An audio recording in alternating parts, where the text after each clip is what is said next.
గురూజీ 72 గంటల్లోనే ఫోన్ లోనే అద్భుతమైన జ్యోతిష్య పరిష్కారం చూపిస్తారు. నమ్మండి, నమ్మకపోండి, ఇది నిజం. శ్మశాన కాళి రుద్ర చౌడీదేవి ఆరాధకులు నంబర్ 1 వశీకరణ స్పెషలిస్ట్ గురూజీ.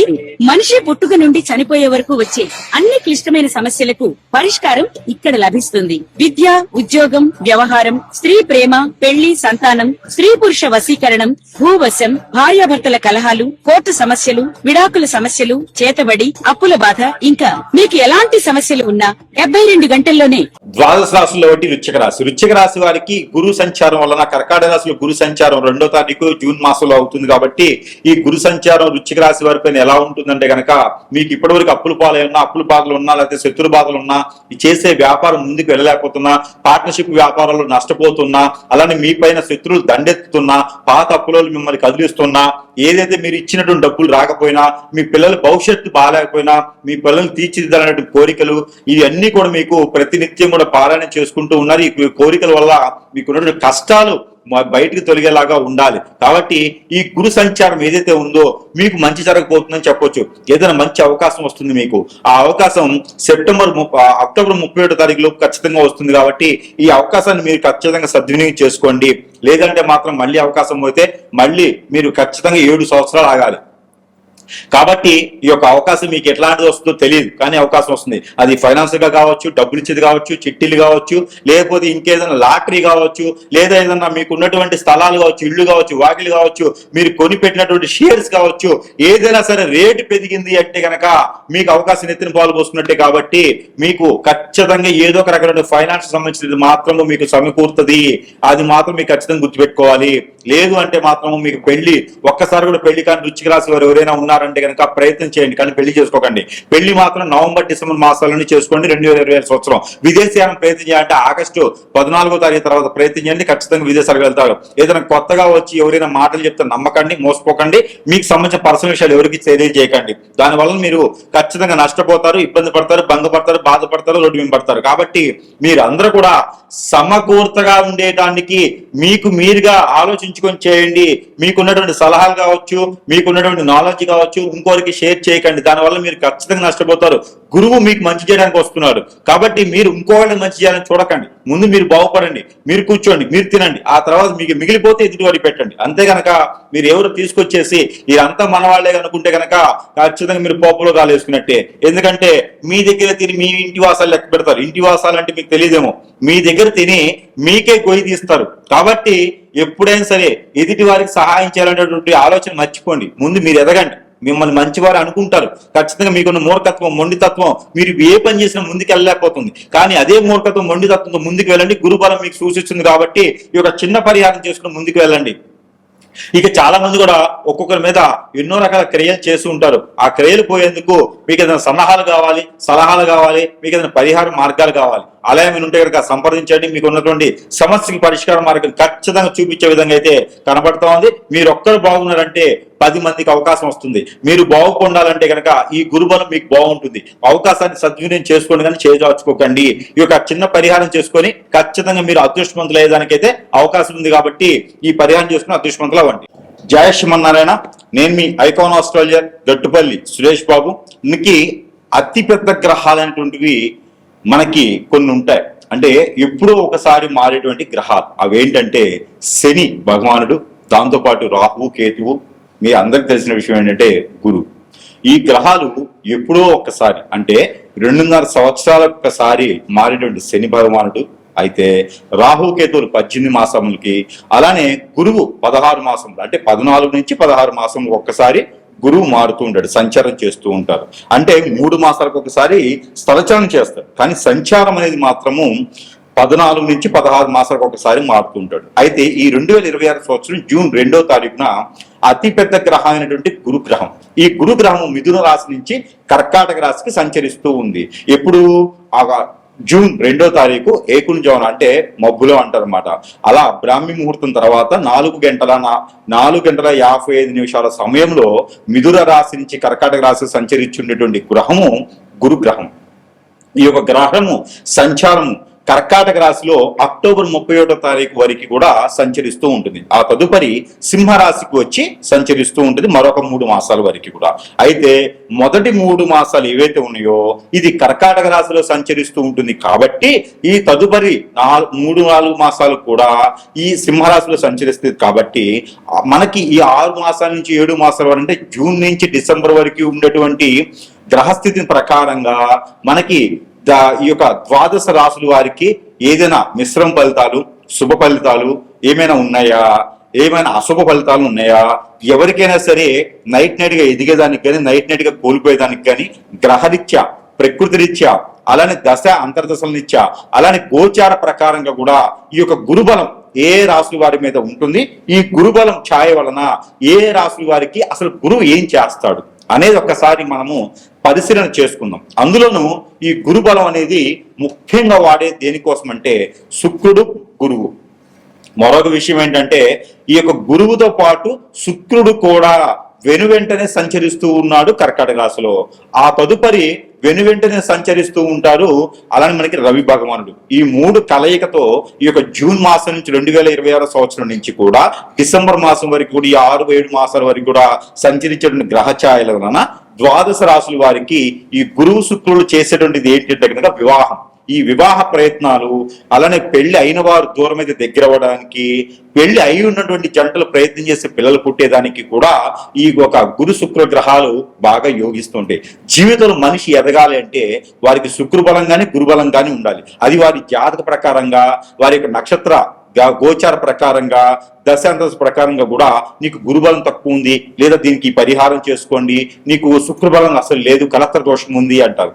అలానే గురుచండాల యోగం, కలత్ర దోషం ఇవన్నీ కూడా గురువు శుక్రులకు సంబంధించినటువంటి ఈ 2 కూడా కర్కాటక రాశిలో సంచరించడం ద్వారా ఈ ద్వాదశ రాశుల వారికి ఎలాంటి ప్రతిఫలం ఉంటుంది, లేదు వారికి బాగలేదంటే ఎలాంటి పరిహారాలు చేసుకోవాలి అనేది ఒక్కసారి మనము పరిశీలన చేసుకొని మొదటిగా మనము అయితే ఈ రాశి వారు కనుక ఈ గురుబలము శుక్రబలము మీకు నిండుగా ఉండాలి, మీరు అనుకున్నటువంటి పనులు కావాలి అనుకుంటే ఉపశయనం మాత్రం లభ్యపడుతుంది. ఏ గ్రహం కూడా మనకి ఉపశయనం లభ్యపడుతుంది కాబట్టి మీరు ఈ చిన్నపాటి పరిహారం అనేది మీరు చేసుకోవచ్చు. దానికి ఏంటంటే కనుక మీరు బాగా గుర్తుపెట్టుకోవాలి పరిహారాన్ని. మీరు ఈ పరిహారాలు చూసుకొని మీరు పాటించినట్టయితే అన్ని విధాలుగా కూడా మీకు సహకరిస్తుంది గ్రహాల యొక్క స్థితిగతులు. అవి ఏమిటంటే కనుక మీరు ఆదివారం రోజున మీరు స్నానం చేసేటువంటి నీటిలో ఈ దాల్చిన చెక్క అని ఉంటుంది, ఆ చెక్క పౌడర్ కానీ చెక్క కానీ వేసుకొని స్నానం చేయండి. సోమవారం రోజున పన్నీర్ కానీ రోజ్ వాటర్ కానీ వేసుకొని స్నానం చేయండి. మంగళవారం రోజున పసుపు ఒక చిటికెడు వేసుకొని స్నానం చేయండి. బుధవారం రోజున కర్పూరం బిళ్ళలు నీటిలో వేసుకొని ఒక 2 స్నానం చేయండి. అలానే గురువారం రోజున తెల్ల ఆవాలు కొన్ని వేసుకొని స్నానం చేయండి. శుక్రవారం రోజున మనకి చున్నం కానీ లేకపోతే గనక కుంకుమ కానీ వేసుకొని స్నానం చేయండి. లేదు అంటే గనక ఇలాచీ కానీ, లేదు అంటే గనక లవంగా కానీ అక్కడ శుక్రవారం రోజున ఏదో ఒక వస్తువుని నేను చెప్పిన వాటిని వేసుకొని స్నానం చేయండి. శనివారం అయితే గనక మీరు ఖచ్చితంగా ఉప్పుతో కానీ లేదా నల్ల నువ్వులతో కానీ ఒక చిటికెడు నీళ్ళలో వేసుకొని స్నానం చేయండి. ఇలా గనక మీరు స్నానం ఆచరించినట్లయితే ఒక గురుగ్రహమే కాదు, ఒక శుక్ర గ్రహమే కాదు, ఒక రవి గ్రహమే కాదు, ప్రతి గ్రహంకు ఉన్నటువంటి నెగిటివ్ నరదిష్టి మీ మీద పోయేసి ఆ గ్రహాల యొక్క స్థితిగతులన్నీ కూడా మీకు సమపాల కూడా వస్తూ మీకు అన్ని విధాలుగా బాగుంటుంది.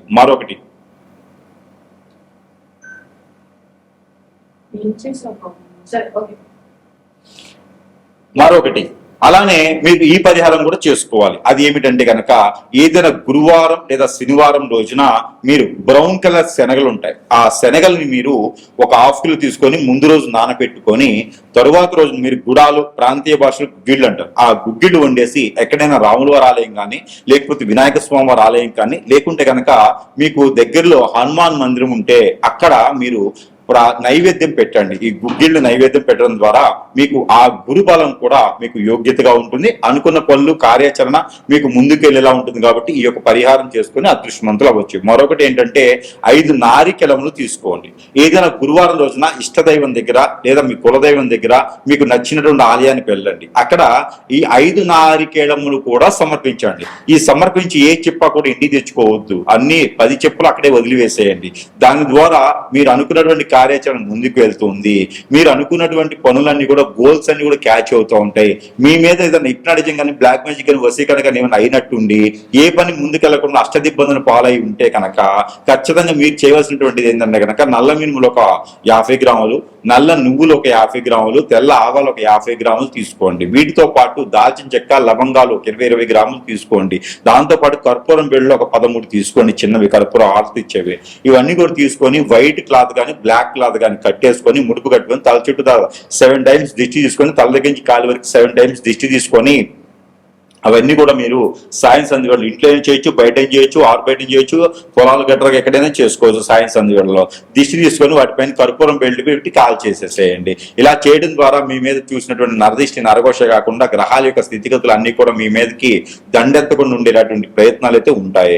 అలానే మీకు మరొక రెమెడీ ఏంటంటే కనుక మీకు పెళ్లిళ్ళు అవ్వట్లేదు, ఈ గురుబలం వచ్చినప్పుడు ఏం చేయాలో అర్థం కావట్లేదు, శుక్రబలం ఉంది కానీ మాకు కలత దోషం ఉందట అనుకునే ఎవరైనా ఉంటే కనుక మీరు ఏం చేస్తారంటే కనుక ఉలవలు ఒక 1/2 కిలో, అలానే గోధుమలు ఒక 1 కిలో, జొన్నలు ఒక 1/2 కిలో, అలానే మనకి ఇది ఉంటుంది కదా గోధుమలు ఒక 1/2 కిలో తీసుకొని, జొన్నలు ఒక 1/2 కిలో తీసుకొని, బియ్యం ఒక 1/2 కిలో తీసుకొని, ఉలవలు ఒక 1/2 కిలో తీసుకొని, నవధాన్యాలు ఒడ్లు ఉంటాయి, ఒడ్లు ఒక 1/2 కిలో తీసుకోండి. ఇవన్నీ కూడా తీసుకున్న తర్వాత మీరు ఒక వైట్ కలర్ కానీ, ఆరెంజ్ కలర్ కానీ, రెడ్ కలర్ కానీ క్లాతులు కట్టేసేయండి. ఈ కట్టినటువంటి దానికి మీకు సమీప దూరంలో ఎక్కడైనా నది, వాగు, ఏరు, సెలయేరు, కుంట, కాలువ, బ్రహ్మగుండాలు లేదా సముద్రాలు ఇలాంటి ఏదైనా ఉంటే గనక మీరు అక్కడ స్నానం ఆచరించేటువంటి పరిస్థితులు ఉన్నాయా, సరే లేకుంటే కనుక ఇవన్నీ కూడా మీరు పితృదోషాలు కానీ, కాలసర్ప దోషం కానీ, కళత్వ దోషం కానీ, బుధ దోషం కానీ, గురుదోషం కానీ, శని దోషం కానీ ఏమైనా ఉన్నాయంటే కనుక ఆ దోషానికి పరిహారం పోవాలి, ఇవన్నీ కూడా మాకు తెలుసో తెలియక చేసిన కర్మలు పోవాలి అని చెప్పేసి అనుకొని ఇవన్నీ కూడా తలమేం పెట్టుకుని వెళ్ళేసి అందరి పేర్లు, ఇంట్లో వాళ్ళందరి పేర్లు, ఒక కాలం చేసిన వాళ్ళ పేరు, ఉన్నవారి పేరు, అందరి పేర్లు చూసుకుని ఏదైనా తప్పులుంటే క్షమించండి అని చెప్పేసి అని అక్కడ అన్ని పోసేసేయండి. పోసేసిన తర్వాత కాళ్ళు కడుక్కొని ఎక్కడైనా ఆలయం ఉంటే కనుక ఆ ఆలయంలో మీరు 2 ఒత్తులేసి మట్టి ప్రమిదిలో దీపారాయణ చేసుకోండి. ఇలా చేసినట్టయితే కనుక మీకు అన్ని రకాలుగా కూడా గ్రహాల యొక్క స్థితిగతులన్నీ కూడా మీ మీద సానుకూల పడి చేసి మీరు అన్ని కూడా ముందుకు వెళ్ళేలా ఉంటుంది. కాబట్టి పరిహారం చేసుకుని అదృష్టవంతులు అవ్వచ్చు. మరొక పరిహారం ఏంటంటే కనుక మీరు మనకి నిమ్మకాయ ఉంటుంది, నిమ్మకాయని తొల తీసి మనకి ఇట్లా వెనక తిప్పేసి దాని కింద ఉప్పు పోయండి. ఉప్పు మీద ఈ నిమ్మకాయ తొలలు పెట్టేసి దాంట్లో ఆవు నెయ్యి కానీ, కోకోనట్ ఆయిల్ కానీ వేసేసి 2 ఒత్తులేసి దీపారాయణ చేయండి. ఇది ఎక్కడైనా సుబ్రహ్మణ్య స్వామి దగ్గర కానీ, లేకపోతే కనుక వినాయక స్వామి దగ్గర కానీ, లేదా శివాలయంలో కానీ సాయం సంధ్య ఇలాంటి దీపం మీరు కంటిన్యూషన్ గా 11 రోజులు చేయండి. ప్రతిరోజు కూడా క్రమదిబ్బంగా తప్పకుండా 11 రోజులు చేసే ప్రయత్నం చేయండి. లేదా 5 రోజులు, 7 రోజులైనా, 9 రోజులైనా చేసుకోవచ్చు. దీని ద్వారా మీకు ఏంటంటే కనుక శుక్రబలం బాగుంటుంది, గురుబలం బాగుంటుంది, మీకు మీద ఇంకేదైనా రవి బలం బాగుంటుంది, అలానే బుధుడు బలం బాగుంటుంది, కేతు రాహు బలం బాగుంటుంది. మీ మీద అన్ని రకాల గ్రహ దోషాలు పోయేదానికి ఆస్కారం ఉంటుంది. కాబట్టి పరిహారం చేయండి. నిమ్మదీపం పెట్టిన రోజులు కూడా వంటపూడి భోజనం చేయండి మీకు వీలైతే. అలానే నాన్ వెజ్ భుజించకండి, శాకాహారులుగా ఉండండి మీకు వీలైతే. ఆరోగ్యం సహకరించిన మేర ఇది పరిహారం చేసుకోవడం ద్వారా మీకు ఫైనాన్షియల్ గా ఉండేటువంటి ఇబ్బందులు, ఆర్థిక పరమైనటువంటి ఇబ్బందులు, ఈ గురుబలం మీకు బాగా ఉత్తంగా ఉండేదానికి, అన్ని రకాల పనులు మీకు ముందుకెళ్లేదానికి అయితే చాలా సానుకూల పడుతుంది. అలానే మీకు విదేశాలకు వెళ్ళాలనుకుంటే కనుక ఖచ్చితంగా ఈ పరిహారం చేసుకోండి. ఎక్కడైనా మీకు సుబ్రహ్మణ్య స్వామి ఆలయం ఉంటే కనుక అక్కడ నువ్వులతో కూడినటువంటి చలిపిడి, ఆ చలిపిడిని కనుక స్వామివారికి నైవేద్యం పెట్టండి. సజ్జలు, నువ్వులు, ఎండు కొబ్బరి, తెల్ల నువ్వులు కానీ, నల్ల నువ్వులు కానీ వేసేసి ఆ చలిపిడిని కనుక స్వామివారికి మీరు పెట్టినట్టయితే ఖచ్చితంగా మీరు విదేశానికి వెళ్ళడానికి ప్రయత్నం చేయండి. ఖచ్చితంగా మీరు విదేశాలకు వెళ్ళే తీరుతారు. కాబట్టి ఇలాంటి చిన్న చిన్న పరిహారాలు చేసుకోవడం ద్వారా కూడా మీకు గురుబలము, శుక్రబలమే కాకుండా ఆ రవి భగవాని బలం కూడా మీకు చేకూర్చుతూ ఉండి, దాంతో పాటు శని భగవాన్ యొక్క అశుభ దృష్టి కూడా మీకు తగ్గుతూ ఉంటుంది. కాబట్టి ఇలాంటి చిన్న చిన్న పరిహారాలు చేసుకొని కూడా అదృష్టవంతులయ్యేదానికి ఆస్కారం ఎక్కువగా ఉంటుంది.